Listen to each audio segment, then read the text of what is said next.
Hey everybody, and welcome to the new episode of Full Funnel Live. Today I'm co-hosting it with Eric Melkor, who is our long-term partner when it comes to sponsorships and thought leadership programs that help B2B tech companies to grow their presence.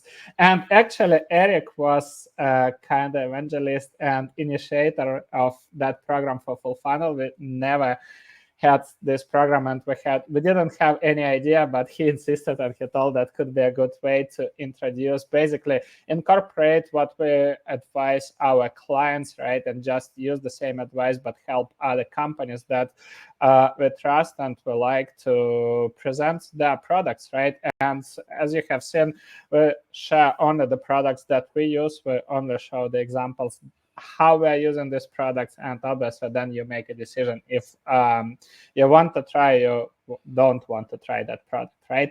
So that being said, guys, let us know in the chat where you all tuning in from today. I'm broadcasting from our office in Villarreal, Spain.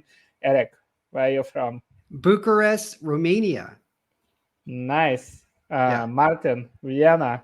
Good to see you again, Martin. Hope the weather is still good in Austria. Curious to see, guys, where you all as well from. Let us know in the chat, please. Sarah from Connecticut. Good to see you, Sarah. And thanks for joining us again. Emily from Germany. Great. Martin's neighbor.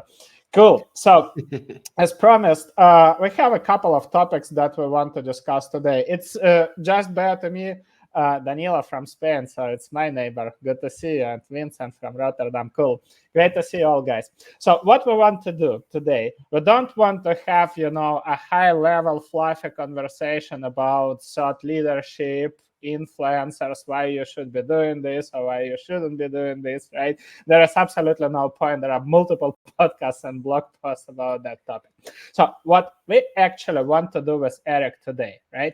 Because as I mentioned, we partnered and Eric helped organize that program. But aside of collaborating with us, he built a fantastic ecosystem that helps B2B companies to grow through podcast sponsorships. And obviously, there were a lot of lessons learned, right? It's not like nobody comes here and says, hey, this is a fantastic opportunity. You start, you launch a program with us and you get tons of brand awareness and you immediately have a full pipeline of sales opportunities. Nobody tells this, right? So the key point, what we want to discuss today is, first of all, discuss the behind the scenes of the programs that Eric was running and also showing what works and what doesn't. And the most important thing, why it doesn't work. So you can just avoid, if you are considering these programs, you can avoid typical mistakes or maybe not so obvious mistakes, right? That's the first thing. And also understand what works and what are the expectations for this program so you can replicate or reverse engineer the best practices. Next, we would love to show you the results of the program with Dealfront. And by the way, if you have attended the previous episodes, you have heard about Dealfront from us. So we continue, by the way, we continue the collaboration until the end of this year, and we are going to even to co-host with them an account-based marketing workshop in London in just 3 weeks on the 3rd October. So Dealfront has been our long-term partner, right? And we use them for our ABM programs. We recommend this product to our clients just because it's basically low. I mean, if I can call it that way, right? It's budget-friendly account-based marketing platform that gives you intent data, account enrichment data, and everything that you need to build your account list and execute and maintain your ABM programs, right? So what we love about them is that Dealfront as well has a free trial option. So if you have never tried them, I will drop a link in the chat and you can grab your free account. You can start free trial and just evaluate if that's a good fit for you, right? Now, that being said, we also want to present the data from the client side, right? They invested into this 9 months program. What did they get out of it? I'm not the money man, so Eric I don't know the agreements, right, in terms of NDA. So Eric will tell us what is possible to share, what is not possible to share. I only heard from Dealfront's team the results that get from our podcast, right? But that would be interesting to see the behind the scenes and math and calculations, right? So that was a long intro for today's episode. And the first question, what I would love to ask you, Eric, why podcast sponsorships? Yeah. Well, it's basically, I found that there was a need for this because when you go to Spotify, Podbean, some of the large podcast agencies out there, you're not going to see the typical B2B podcasts listed on there. They only want podcasts that have like 10,000 downloads or more a month.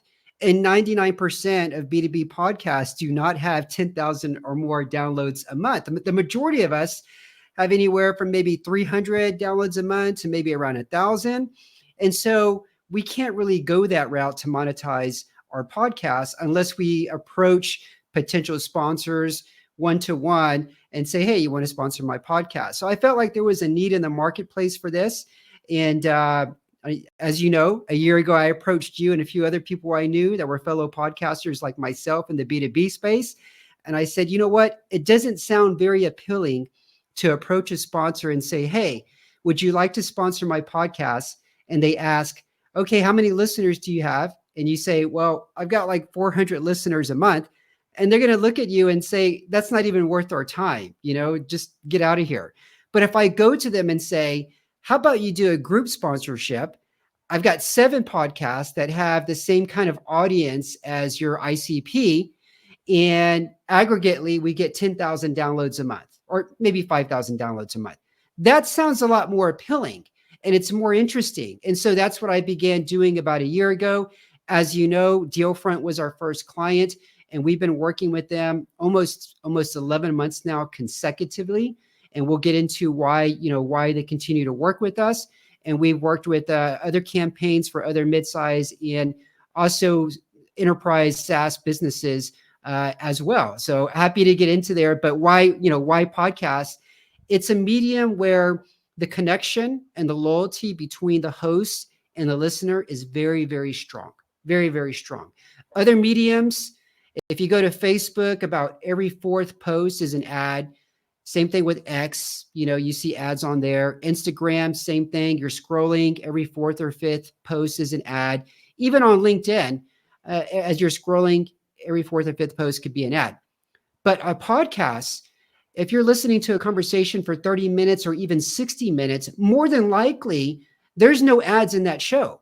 There's none whatsoever. And if there is, sometimes there's just one, right? So now you have this opportunity to really be in front of engaged audience, that's your target audience, get your message across, and actually hit your brand to the popularity and the trustworthiness of that host. So that's why B2B podcasts, Andre, to answer your question.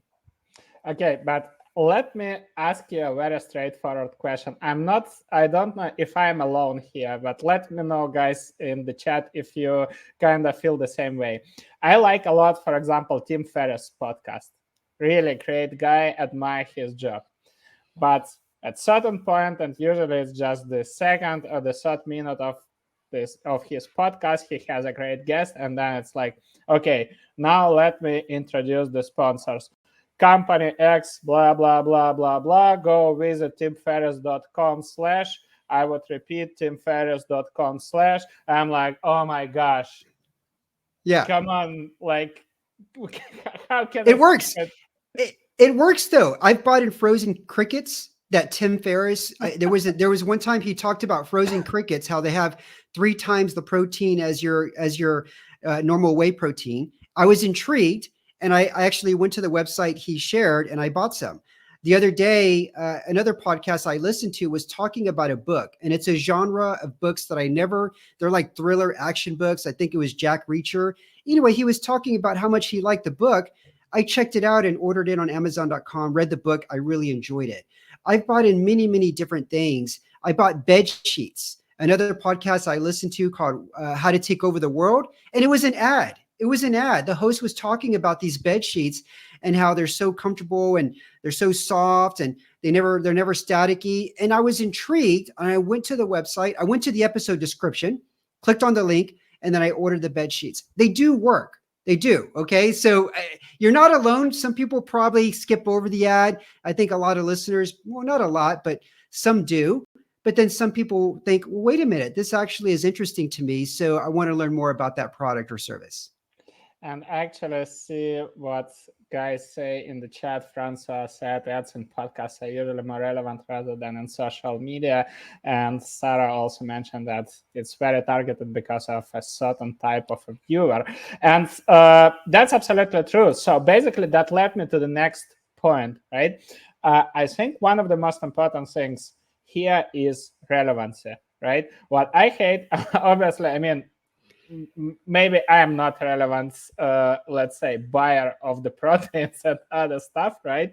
I would expect if he would mention the books that I mean, from the guest, right, that I have never heard about, but they're super relevant to my situation, I would obviously love to purchase them, like you mentioned, right? Or sometimes you listen to even this episode. I don't know if everybody felt that when I mentioned Dealfront. Let us know, guys. I'm just really curious. Let us know, please, in the chat when I mentioned Dealfront. Did you feel like it was a blatant promotion or just an ad?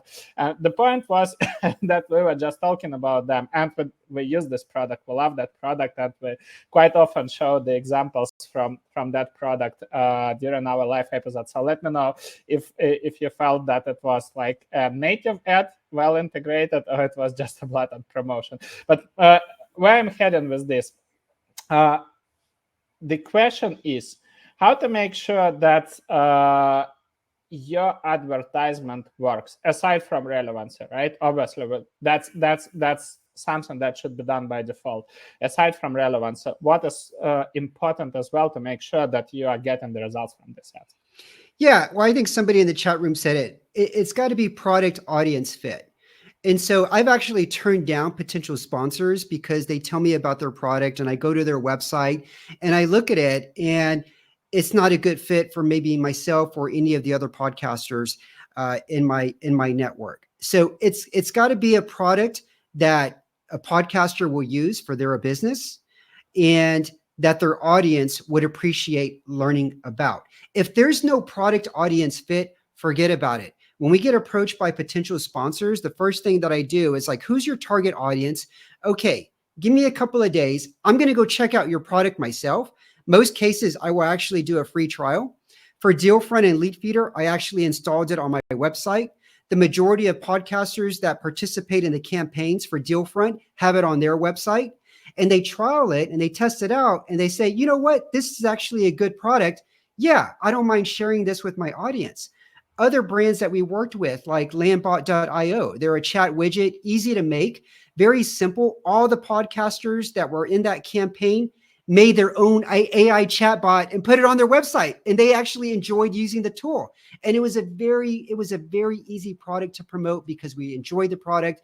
We found that it was very useful, and we knew that our audience would find it useful. Same thing with other campaigns that we've done, like Plannable. It's a social media planning platform. The podcasters that I chose who I thought would be great for the campaign tried the tool. They found out, hey, this is actually a great tool. I'm going to use it to schedule my posts. And then we did that campaign. So the first thing is product audience fit. If you don't have that, do not even do that campaign, because that's the foundation for what makes a great campaign. But if I look from let's say from the sponsor's perspective, right? Let's say you have a tool like Plannable, right? And then you see a bunch of what doesn't really matter what product you have, right? You see a bunch of different podcasts. Now, they can claim, and usually they present a very broad audience. They say, okay, we have a marketing podcast. All marketers are listening to it, right? In our case, when you asked, I told you we have a very niche audience, right? We speak only about our circle of competence. Account-based marketing, B2B demand generation, go-to-market strategies for companies with high deal size and long sales cycles. That's pretty it, right? Not a good fit for everybody. Now, if you look at the majority of marketing podcasts, they have a very broad audience. And most of them have a similar stats in terms of downloads, listeners, etc. Right? So how to select a right channel, right podcast for the sponsorship program? Yeah, I mean, there's a few steps that you can do. First, make sure you look at the podcast description and you're looking for those different keywords. Like if you're trying to reach ABM marketers and you want to make sure that in the podcast description, it actually says, hey, our audience, or, we're talking to ABM marketers. And then you want to look at a lot of their shows, like in the titles, and see what those topics are about. Are some of those titles about ABM? And then look at the guests that are on the show. Right? Are those some of the guests? Are they very popular in that space? And then also go to that person's LinkedIn profile, the podcaster's LinkedIn profile, and just look at the post that they share and they write about. Are they actually in that space? I mean, that's how you can verify. Just don't look at the podcast title. Look at the different shows, look who see the guest is on, and then go to their LinkedIn profile and look more, and then take it a step further and listen to a couple of episodes. I mean, that's how you can really do your research. And then what's great about the group sponsorships is that from what we've seen with our campaigns is about 50% of the podcasts actually will generate high quality leads. And then the other 50%, not so much. We thought we picked a great show, but it turned out it didn't.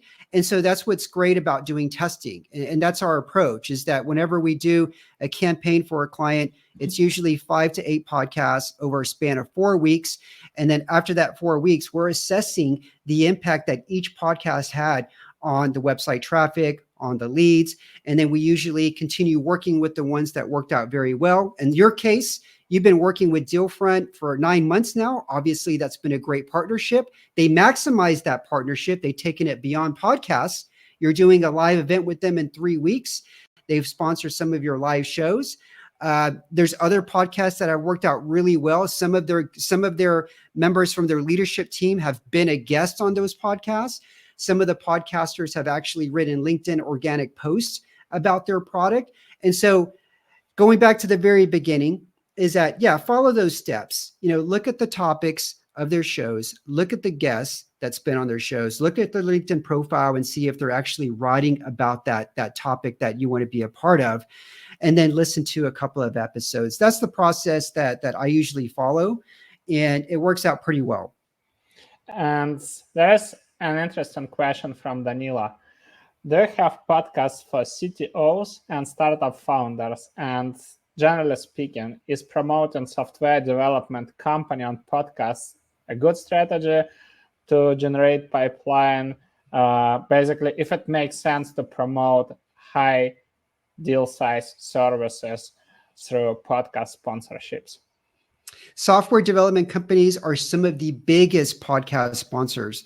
I was doing my research because I'm running a campaign right now for 2 different software companies. One is Nasuni, and they're like a hybrid cloud computing platform. And then the other one is, we haven't launched it yet. I'm in the research phase right now. But when I was looking for podcasts for those trying to reach like software developers, people in the cloud computing space, app developers, I was actually surprised to learn that how many software development companies actually advertise on podcasts.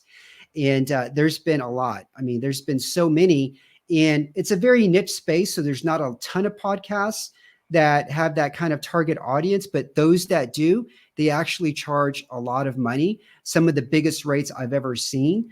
There's some podcasts that I reached out to, and for 4 episodes, they want, minimum $6,000 to be in front of their audience. But then again, if you go on Apple Podcasts and type in those keywords, they rank like in the top 5, or they're listed in the top 10 podcasts to listen to if you're a software developer. So they can command that kind of money. So to answer your question, a lot of other software development companies are doing it. So I if they continue to do it, then I think it's a good play.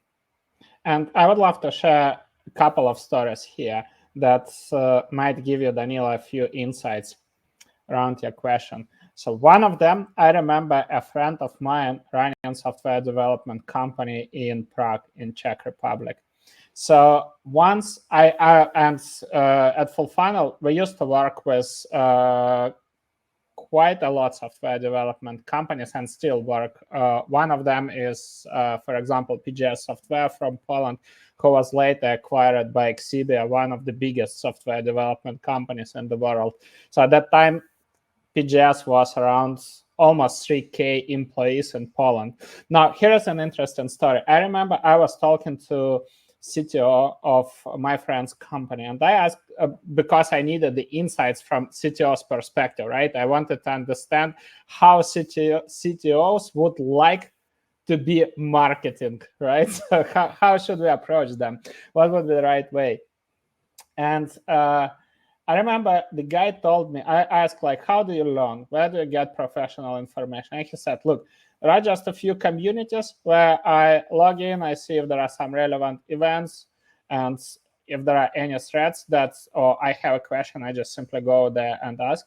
Then there are a couple of newsletters I'm subscribed to where I would love to learn, and I listen just to a few podcasts. And he named a few podcasts that he was listening to. As simple as that. He is absolutely not active on LinkedIn. So I asked, what about social? He said, no way, I'm not hanging out there. It's just a waste of my time. So that's one story. Now, the second one, which might kind of inspire you, I won't reveal all the details because of NDA, but I will share the idea. So one of our clients, they launched their podcast. So they were interviewing CTOs on that show. Then we did a co-promotion of the episode recorded with CTO of one of the target accounts with the marketing team of that account. And CTO as well shared that episode. He's not like a well-known thought leader with thousands of followers, right? But in the small circle of CTOs in that region, he was quite well known. He had a good network, right? So as a consequence of that sharing, this is what we know behind the scenes. You'll never see this in your attribution software, right? I'm just sharing with you the real story. So that was one person who basically a co-founder of one of the startups in that region, who is connected to that CTO. He reached out to him and said, hey, I listened to your episode, and I just have one question, because we don't have enough IT capacity right now, and we need to temporarily ramp up our team or find IT partner, right? Do you know these guys who interviewed you? Did you have a practical experience of working with them? He said, no, I didn't. But we had a discussion about the resources, about the skill set of their developers. And for me, they seem to be very credible and really strong team. So basically, it was indirect recommendation. And then the guy reached out and booked a demo through the website, not demo, but discovery call with that team. Funny stuff, if you look just at attribution, right, you'll see, okay, branded search, discovery call booked, right? And you'll attribute it, okay, so we have a great SEO program, right? We are capturing our brand keywords. In reality, the buyer journey was completely different, right? And you can see how the podcast influenced it. So I just wanted to share these two stories to share a few insights why and how that could work behind the scenes, because not everybody has this insights, right? So let's come back to Dealfront, right? So if you don't mind, can you share, because everybody might be interested, right? It sounds great, but what can we expect? So what I would like to ask you, not maybe only about Dealfront, but we can look at the campaigns that you ran this year in 2024. And if you can just navigate us through ROI, the programs that worked well and why did they work well, and as well as the second step, the programs that maybe didn't perform as well as expected, just sharing with us this behind the scenes. Yeah, absolutely. So starting with Dealfront, the initial approach was, okay, we want to market Dealfront and Leadfeeder. Leadfeeder is a tool that's like a web analytics tool, but it was more appropriate for the US market. And so we actually split the campaign. The podcasters that had more of a reach in the States promoted Leadfeeder, and the podcasters that had more of a reach in Europe promoted Dealfront, right? You were a part of that campaign, Andre. And then because of their technology, they were able to see which companies were visiting the site from the podcast. Each podcaster had a unique UTM tracking link. And so within 2 weeks of launching the campaign, Deepak Vidura, my contact at Dealfront, he said, you know what, this is working. Let's extend this campaign for another 12 weeks, because they were seeing that the kind of companies that were coming to their site from clicking on the UTM tracking link that the podcaster was included in the episode description were high quality leads. I mean, they were engaged. They were having engaged in sessions. An engaged session was like at least visiting 2 or more pages on their site. Some of them were trialing the product. And so we've been extending that campaign 3 months at a time. So for every 12 weeks, we reevaluate the podcasts that are part of that campaign. And for those that continue to perform well, we continue working with them. We try to maximize the relationship with those podcasters. Maybe there's someone from the senior leadership team that can be a guest on one of their shows. Maybe that podcaster is willing to write a LinkedIn storytelling post about the product if they're actually using the product. And we've done that a few times. And then we remove some of the podcasts that don't seem to be driving high quality leads. And then we test some new ones. And so it's optimization. And we've been doing that for over 10 months now with Dealfront. It's worked out, really, really well. Usually every week or 2 weeks, Deepak, he shares with me the data that he's seeing on his end. I share with him the data I'm seeing on my end, because I create a bit.ly URL for each UTM tracking link. And so in real time, I see the number of clicks that are being generated from the podcasts and the locations. And so every week I share with Deepak, like, here's the number of bit.ly clicks I'm seeing, from each podcast. Here's the different sources, United States, Australia, wherever else. And so that relationship has worked out very, very well, because he's actually found thought leaders in the space that happen to have a podcast or a live show like this, and partner with them and collaborate with them and really maximize that relationship. And essentially it's become a new growth channel for them that's worked out really well.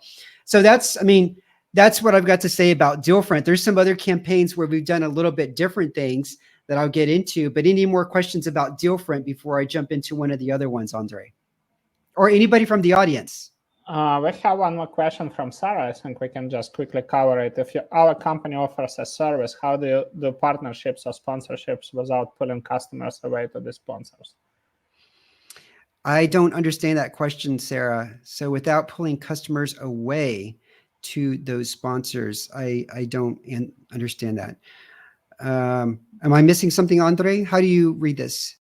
Maybe I can just ask Sarah to clarify the question in the chat. So I think that would be better, and then we'll come back to it. So regarding if the I know that we can't reveal, let's say, revenue details, etc. But obviously, thinking about that the program was extended several times, and it's already almost 1 year program, right? Is there a way to justify ROI of that program? Can you share? And if you have agreements with a few companies that you have worked with, you can mention just financial results or pipeline results out of these programs, just to give idea for people what can be expected with. Yeah, right? Okay. Yeah, just to give you an idea, for a 12-week campaign with Dealfront running on at least 6 different podcasts, we're looking somewhere between 15 to 20K over that time span. And it's, obviously they've been doing it 10 months now. And so, the ROI is there. But in terms of measurement and tracking, we're really big on this. One of the things that we automatically do is create a UTM tracking link for each podcaster and then a bit.ly. But what we really emphasize is that on your sign-up flow, have a question. It can be optional, but it's that question: how did you hear about us? And if it's not an open field box, then have podcast ads as a selection. We did this with one campaign with Landbot.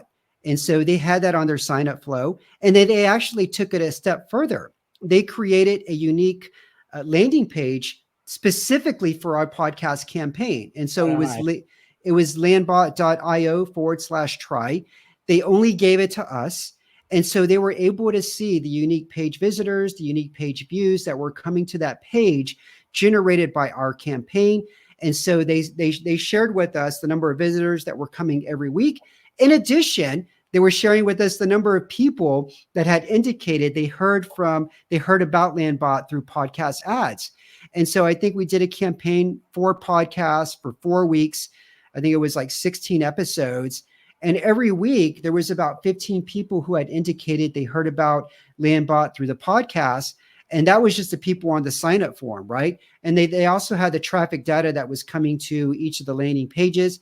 And they had a number of demos that were signed up for, free trials that were signed up for. And then they had a few people that actually signed up and became customers. But what was great also about that campaign was that one of the podcasters participating was Mahavohe. And Mahavohe is really big. Her podcast is called the GTM, or Go-To Market Strategist. But she actually liked the product. And so she created this video that showed how she installed Landbot on her website. And it was like a 7 or 8 minute video.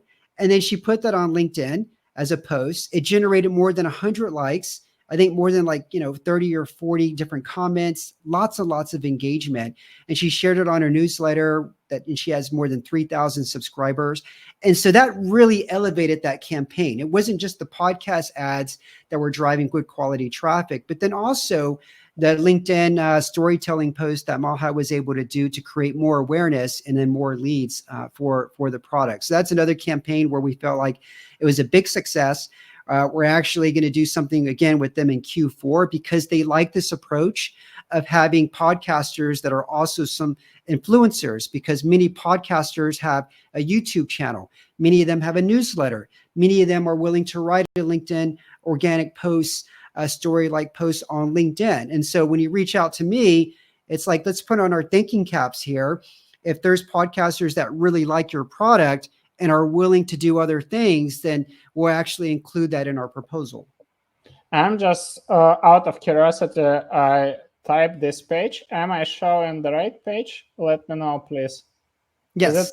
Yes. This one, right? Landbot.io/try. So this is the unique page that they have used to track all the traffic, right? And here you can start with the free trial. And I'm just wondering where in that flow do they have this attribution, right? Podcast ads. Is it coming later? So I'm I'm not going to create my account, obviously, but I'm just curious where it comes.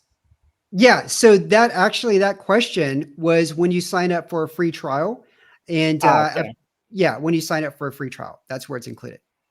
It's actually an interesting story. So we have another company. I remember you just mentioned it recently. I will tell you honestly, guys, I didn't try that product, but when Eric reached out to me and asked my opinion, I will drop the link. The product is called Mouseflow. And initially, I saw that it just, let me stop sharing my screen for a second. So initially, I just thought that Mouseflow is just a product for e-commerce companies, right? So you can track the abandoned carts, etc. But then I realized one funny fact, right, after our chat. So if you'll go, for example, what I did right now with you, right? We checked that page. I typed that page out of curiosity to see how do they track this attribution, right?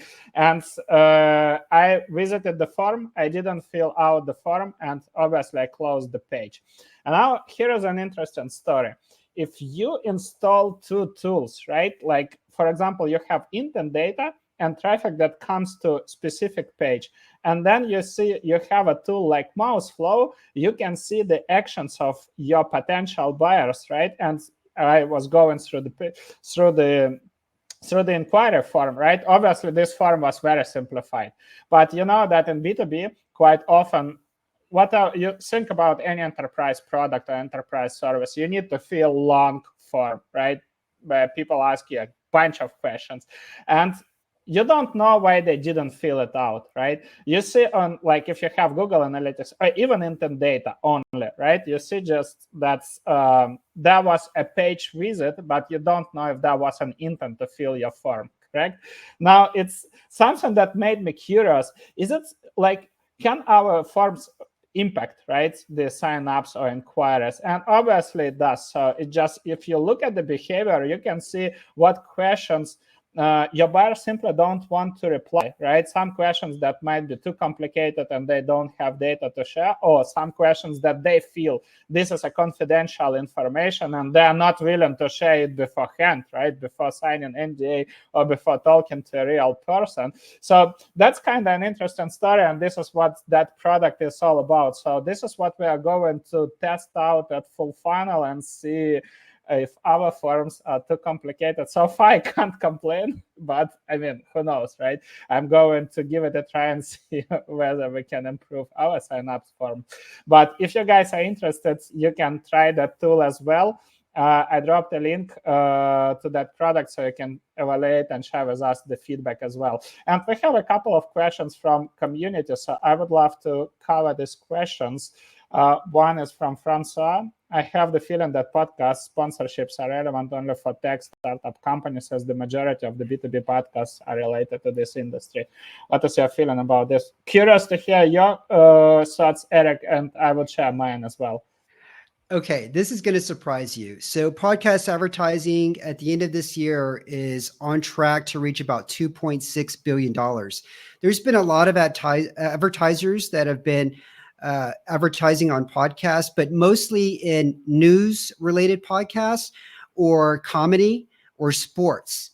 And it's only recently that brands have started to realize that, the B2B or business-related podcasts is a good channel to try to reach their target audience.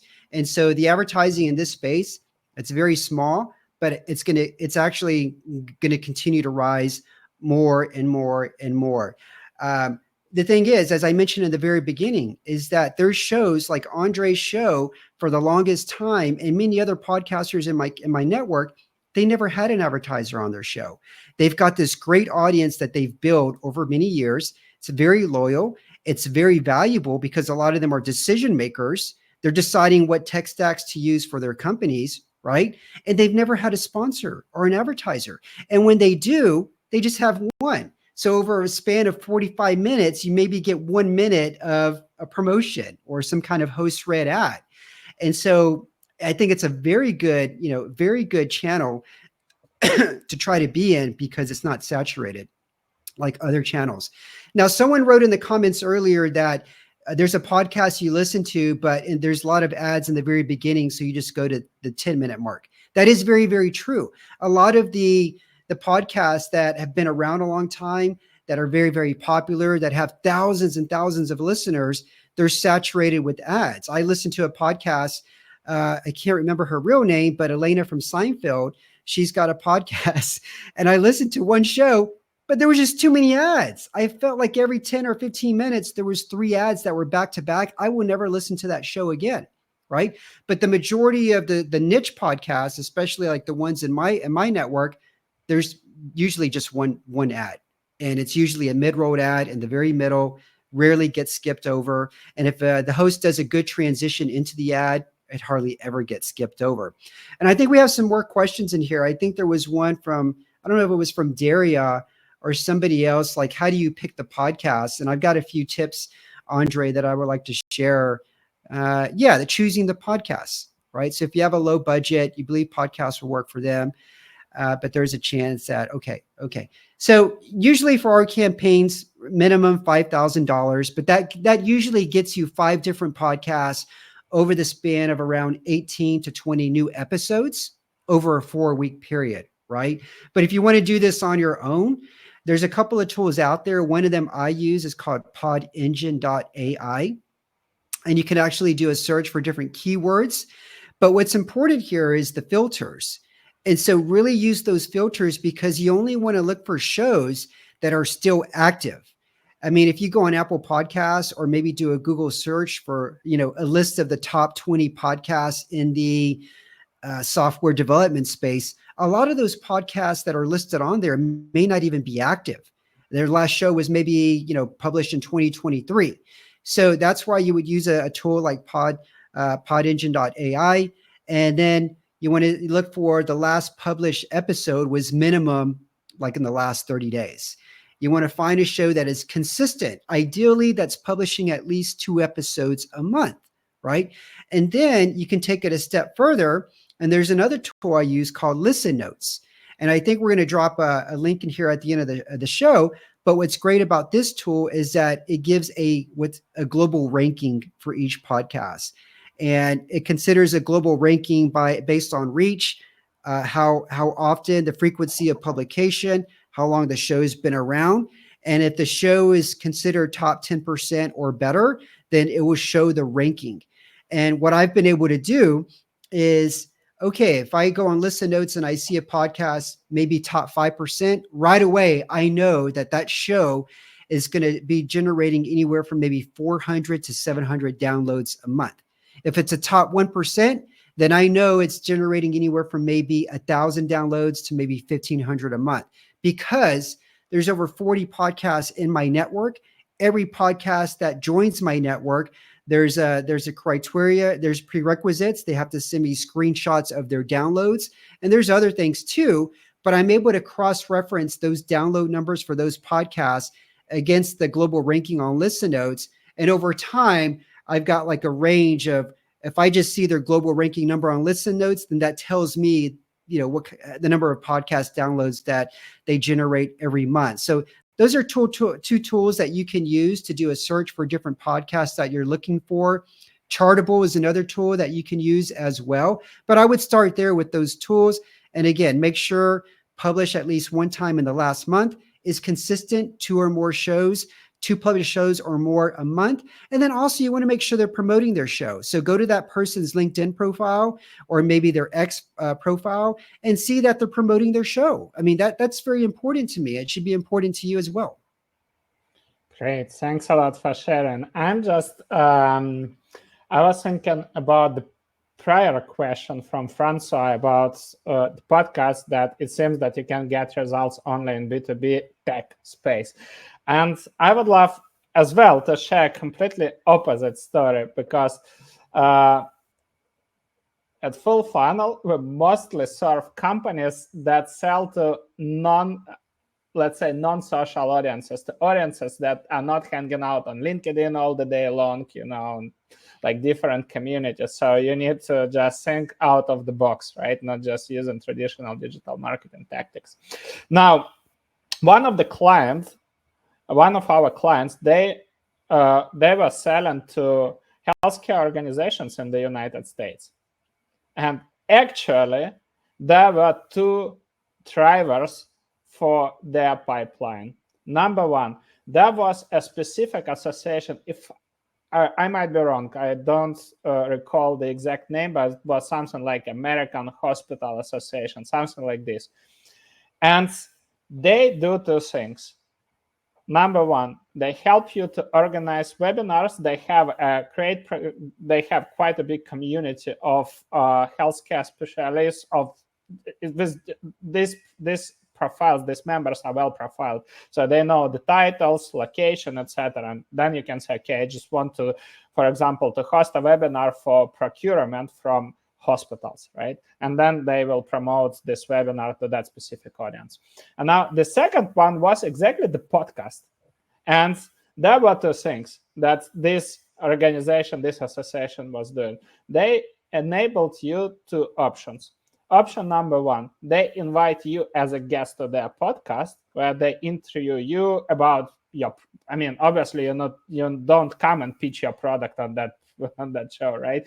But they interview you about jobs to be done, right, of your target buyer persona, right, of that specific challenges. And basically you start talking about this and share the story. How did you come up with the idea, right, of your product, or depending on that product, or the ways how these challenges could be solved, and mentioning the product. So that was one. And the second one, they kind of made guest series, which means, again, you can come as a host And then you can say, I want to talk to a CTO, for example, to a CTO or CFO from that specific hospital or hospitals in general, right? They can't promise you that they will bring a specific person, right? There is no guarantee, obviously, but they can help you to bring this specific target buyer personas. And they were able to have this chat interview, right? And build relationship that way, and then agree on further steps later. So this was kind of an introductory meeting, right? An opportunity to build relationship.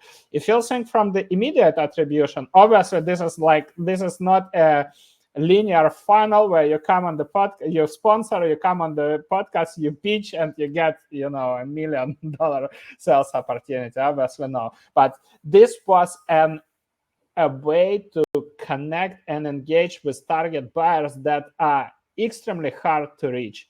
These are not people that you can, do cold call and send, buy Clay now and use Clay AI to create semi-personalized email and send it. No way, no. So this is just another story to share. So it's not limited to B2B tech. The truth is that there are a lot of podcasts in B2B tech, right? But bear to me, in conservative markets, it works really well. And we have a joint colleague with Eric, Danny Wolf. She was speaking at our summit last time, and that was a very good keynote about marketing to cybersecurity companies. And she said that the only way she doesn't have cybersecurity background. She didn't have credibility in that market. She had no clue how these people are buying. These people are not hanging out on LinkedIn. So what she was doing, step by step, she started to build network, and she was reaching out to people and say, hey, I want to launch that podcast primarily for two purposes. One, I am newbie and I would love to learn from you. Second, I want to build that community, and I want to be experienced marketer in that space, and I want to connect with my target buyer personas, right? And again, well, you can call it somehow B2B tech, but again, it's just a very niche market, right? And I won't associate it with marketing or sales podcast. So I would say, at least from our experience, it's definitely not limited to B2B tech. So good. We have covered a lot of questions here. Maybe a last one just to summarize. I think we just mentioned, we missed this part. If you don't mind, can you navigate us through the programs that failed or, let's say, didn't perform well? What were the root reasons right here? And what are the lessons learned from you? One of them I have heard, obviously, when you come and you select their own podcast, right? So there is no product audience feed. What are other lessons learned? Yeah, no, we did a great campaign with Planable. It was the podcast ads were great. There was actually 3 of the podcasters that wrote a storytelling post. A lot of those posts got a lot of engagement, like 29 comments, 56 comments, a lot of reshares. But what we messed up about that campaign was that they had given us a unique promo code that was for the podcast. And it was only read in the ad, meaning that the listener only heard about it, but they didn't see it in the episode description. So we did not put it in text anywhere. It was only in the ad. And it was Planable 30. And it worked out. I mean, people were using it. But what happened, though, is that after the campaign finished, I think it was like 6 weeks later, somebody heard one of those podcast episodes that featured the ad. Because here's the thing with podcasts. Many times the ads are baked in. We call that evergreen. It's going to be there forever. And this is a great thing because, you do a podcast campaign. And, podcasts have long tail. Many times people are not just listening to current episode or the most recent episode, but they're scrolling and they're listening to an episode that was maybe 6 months ago or even a year ago. And if they hear about your product, that's fantastic for you. But the problem was that promo code only had a limited lifespan. And I think it was only good for like 60 days. And so somebody heard the ad. They wanted to try out Planable and they went to the website and they tried using that promo code and it didn't work. And so they actually reached out to Sarah from Tiny Marketing. She was part of the campaign. That's where they heard the ad and she complained to the podcaster. And so Sarah reached out to me and we worked with we worked with Planable, Raluca and Marina, the team over there, and they're great to work with. And they went ahead and reached out to the customer and they honored that discount code. But again, it was a bad experience. And so that's why I don't like promo codes. And if you do a promo code for a podcast campaign, make sure that there's no time limit on it, and that it can be allowed, for a long time, maybe if not infinity, at least a couple of years, because people do listen to old episodes. And if it's appealing and they're interested in your product, they will try using that code. Yeah, absolutely. Makes perfect sense. Cool. It seems that we have covered all the questions and also questions from the community. So I feel we did a good job today. Let us know, guys, in the chat if that was valuable, insightful. Did you learn something new? Let us know, please. And yeah, just to summarize, I think one of the big lessons here, what I absolutely love about what you have done, right? You kind of diversify risks, right? You just handpick the right podcast, and then it's an opportunity for the sponsor to not just to put all eggs into one basket, right? And then it's kind of, you don't know what to expect. It will work or it won't work, right? But then it's just an opportunity to launch, see the initial results again, pivot very fast if in case some podcasts are underperforming, and making sure that at the end of the day, the sponsor gets the desired results, right? Because anyhow, marketer who is reaching out on behalf of that company, the sponsor, right, he or she risks or puts own reputation, right, into this program. Because the truth is that nowadays, you still need to get buy-in from your stakeholders, from CFO, right? Prepare all the justification for this budget. So that's really important. And one of the things, basically, this my takeaway, and if I was going to replicate, I would try to find these networks like yours in different markets, right?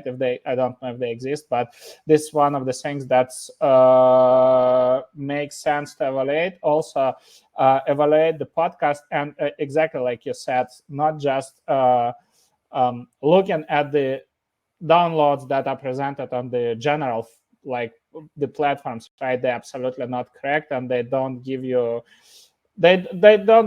any visibility on what you can expect, right? It's the same. It's my favorite story when startups come to the investors and they present them target addressable market, right? And then they say, okay, let's say in B2B marketing theory, we say that 3% of any market are buying. For us, it's enough to capture just a small, tiny part of this 3%, and will generate whatever, 10, 15, 12, 20 millions in revenue, right? So it's very similar. The same story. Wow, they have so many downloads. If I will get at least 5% of people click that link, that would be so many free trials, etc., etc. It just doesn't work that way. So these are my key takeaways, right? Make sure that you do the product audience fit, you do the research. One of the worst things I feel is just to come, and also maybe that would be the last question to you to summarize everything. But I have seen in the past that sometimes we don't pay a lot of attention, to be honest, into podcast optimization. We don't pay a lot of attention into keywords.